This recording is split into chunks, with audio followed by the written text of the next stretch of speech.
श्री कृष्ण ने गीता एक एक श्लोक में बताया है कि अगर व्यक्ति को खुशहाल जीवन जीना है तो किन चीजों की इच्छा का मोह त्याग देना चाहिए। हिंदू धर्म की पवित्र ग्रंथों में से एक श्रीमद् भागवत गीता को माना जाता है। भगवान श्री कृष्ण ने कुरुक्षेत्र में महाभारत के युद्ध के दौरान अर्जुन को गीता का संदेश सुनाया था। बता दें कि श्रीमद् भागवत गीता में भक्ति योग, कर्म योग, एकेश्वरवाद, ज्ञान योग का बहुत ही खूबसूरत तरीके से वर्णन किया गया है। गीता में मानव जीवन से संबंधी कई समस्याओं का हल भी बताया है। व्यक्ति के जीवन में जब कोई समस्या आती है तो उसका हल ढूंढने के बजाय वह भागने लगता है।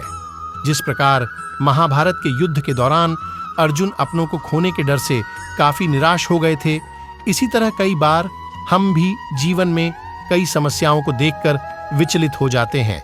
ऐसे में श्रीमद् भागवत गीता आपके काम आ सकती है। भगवान कृष्ण ने गीता के माध्यम से व्यक्ति को सुखी जीवन जीने के कई तरीके बताए हैं।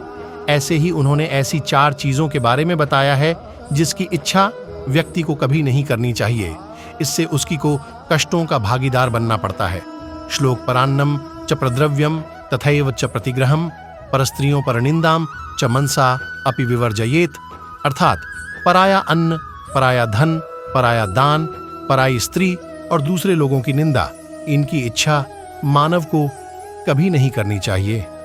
पराया अन्न, श्री कृष्ण कहते हैं कि व्यक्ति को अगर अपना या फिर घर के सदस्यों का पेट भरता है तो खुद मेहनत करते कमाए गए पैसों से खरीद कर भरें। किसी दूसरे के अन्न में खुद का हक न समझें, क्योंकि वो अन्न भी किसी के द्वारा की गई मेहनत के बाद ही मिला है। ऐसे में अगर आप पराया अन्न की इच्छा रखते हैं, स्वास्थ्य पर अच्छा असर नहीं पड़ता है। पराया धन, कभी भी दूसरे को धन को अपना नहीं समझना चाहिए। अगर आपने किसी का धन छल से ले लिया है तो उससे कई गुना अधिक चुकाना पड़ सकता है। यह धन स्वास्थ्य, शिक्षा या फिर किसी अन्य तरह से खर्च हो सकता है। पराया दान, हिंदू धर्म में दान का विशेष महत्व है। दान करने से पुण्य की प्राप्ति होती है।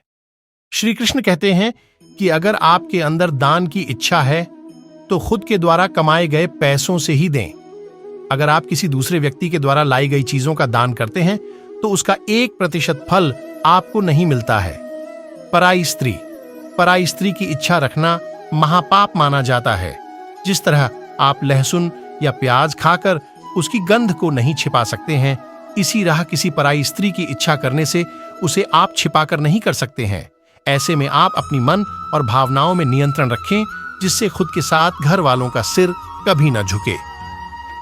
दूसरों की निंदा करना, श्री कृष्ण कहते हैं कि व्यक्ति को कभी भी दूसरों की निंदा नहीं करना चाहिए।